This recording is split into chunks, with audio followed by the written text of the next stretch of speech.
시편 88편. 여호와여, 내 구원의 하나님이여, 내가 주야로 주의 앞에 부르짖었사오니. 기도의 사람 조지 뮬러가 어떤 불신자를 위해서 60년 동안 날마다 기도를 하였다고 합니다.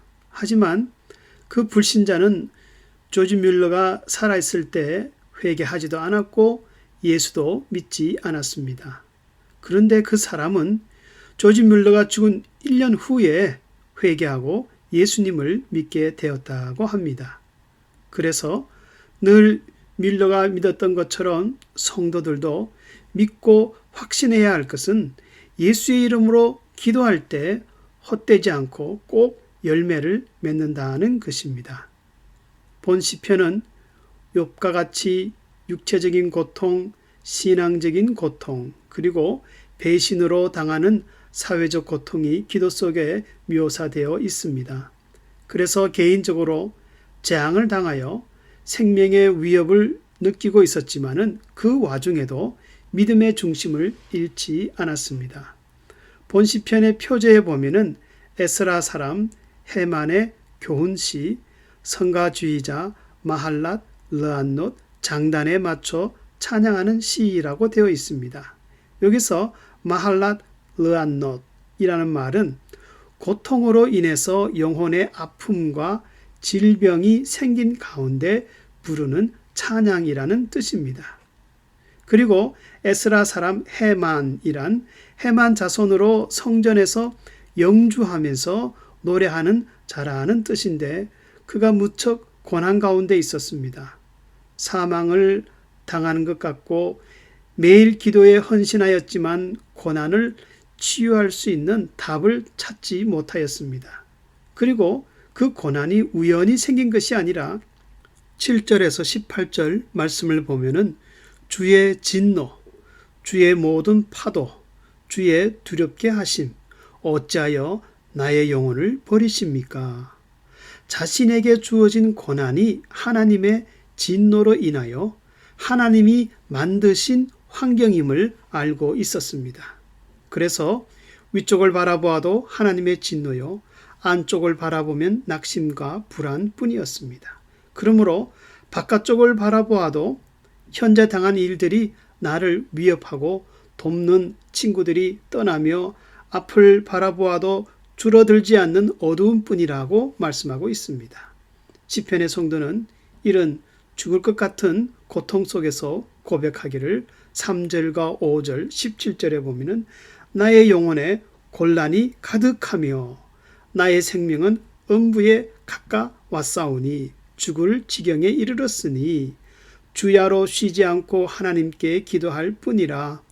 사망자 중에 던지운 바 되었으며 이런 일이 물같이 종일 나를 애우며 함께 나를 둘렀나이다.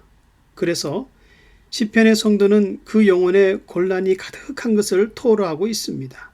자신이 정신적, 육체적으로 큰 고통 중에 있으면서 사망한 자들 중에 던지웠다.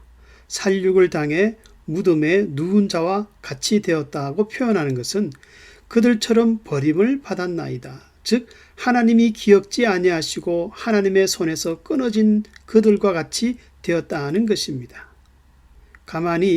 그러나 가만히 보면은 이 시편의 성도는 참 믿음의 사람이었습니다. 그 이유는 비록 하나님이 주신 고통으로 우겨싸임을 당하였지만은 끝까지 하나님께 기도하며 귀한 인내를 갖고 있기 때문입니다. 그리고 1절에서 살펴보면은 단순히 하나님이라고 부르지 않고 내 구원의 하나님, God of my salvation 이라고 이렇게 부른 것은 이미 여러 번 구원을 체험했기 때문이었습니다. 그래서 시편의 성도는 욥과 같은 신앙을 갖고 있었는데 욥기서 5장 17절의 말씀과 같이 보라 하나님께 징계를 받는 자는 복이 있나니 그런즉 너는 전능자의 경책을 업신 여기지 말지니라. 하나님은 아프게 하시다가 싸매시며 상하게 하시다가 그 손으로 고치시나니. 시편의 성도도 이와 같이 고난을 주시니도 하나님이요 고난을 치료하고 낫게 하시는 분도 하나님이라는 것을 알고 있었습니다. 이러한 신앙은 하나님은 성도들을 징계하실지라도 꼭 유익이 되게 하신다는 믿음입니다. 삶 가운데서 하나님의 섭리를 보면은 하나님은 자주 고난이라는 포장지를 사용하셔서 축복이라는 선물을 우리 성도들에게 주실 때가 있습니다. 그러므로 연단의 이유와 목적을 갖고 나에게 찾아오는 이 고난이 때때로 있다는 것을 안다면은, 그리고 성도들이 기도로 그것을 준비한다면은 이것은 신앙의 지혜를 가진 자입니다.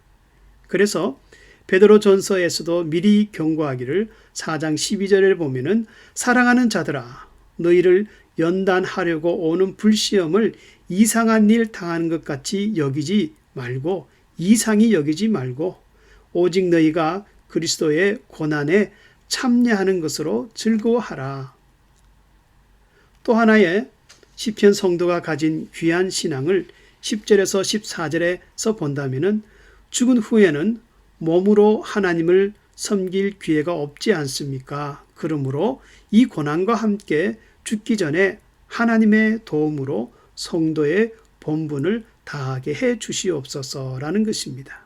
이 말씀은 단순히 고난이 자기를 비껴가기를 기도하는 것이 아니라 하나님의 도움으로 이 고난을 이겨내고 살아있는 동안 하나님을 마음껏 섬기게 해달라는 기도입니다. 하나님은 고난 가운데 기도하는 성도를 귀히 보십니다. 그리고 내가 살아있을 동안 응답되지 않을 것 같은 그런 기도를 한다 할지라도 성도의 기도는 절대 헛되지 않고 꼭 열매를 맺습니다. 결론적으로 본 시편에서 주는 교훈이 있다면 그것은 성도가 비록 고난 중에 있을지라도 그 현실은 나에게 세상의 끝이 아니요 오히려 경험할 내일이 있다는 것입니다. 그래서 바울은 로마서에서 성도들을 위로하며 말하기를 눈에 보이는 소망은 소망이 아니니 보는 것을 누가 바라리요. 만일 우리가 보지 못하는 것을 바라면 참음으로 기다릴지니라. 로마서 8장 24절 25절. 그리고 또한 성도가 고통스러운 환난을 당할지라도 알아야 할 것은 그 속에는 내가 알지 못하는 하나님의 뜻이 숨겨져 있다는 것입니다. 성도님들 가운데 현재 깊은 고난 속에서 기도하는 분이 있습니까? 여호와여 내 구원의 하나님이여 내가 주야로 주의 앞에 부르짖었사오니. 기도하는 성도들에게 위로받지 못하는 고난과 슬픔은 없습니다. 그래서 야고보서 5장 13절에서는 너희 중에 고난 당하는 자가 있느냐? 저는 기도할 것이요. 기도로서 고난을 통과하고 더욱 성숙한 성도가 되라고 말씀하십니다. 나의 삶을 위로하시는 하나님의 긍휼하심이 충만히 임할 수 있기를 주의 이름으로 축원합니다.